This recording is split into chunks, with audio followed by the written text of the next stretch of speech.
tâm giang Giêsu yêu là tôi lời câu tôi lời câu sam yo cùng đời cám ơn tôi lời câu yo ai coi ba tê lan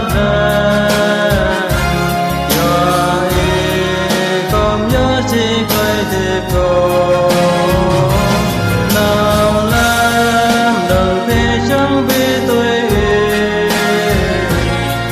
lời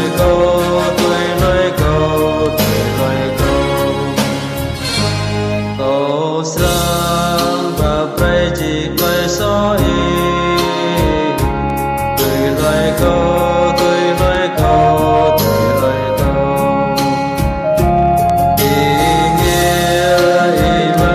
so dâm ta tôi lời câu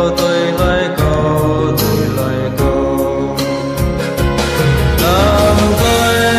để biết câu sang trên khoa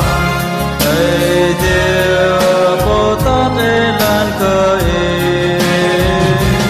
lẽ nên vì mà khởi lòng là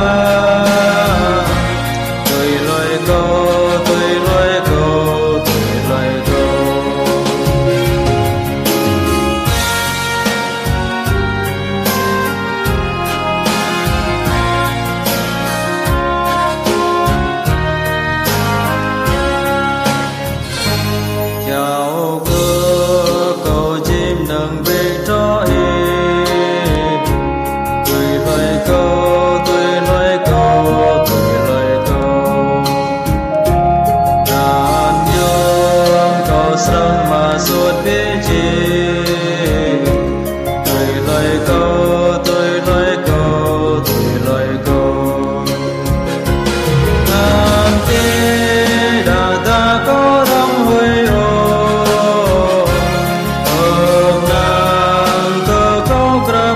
grab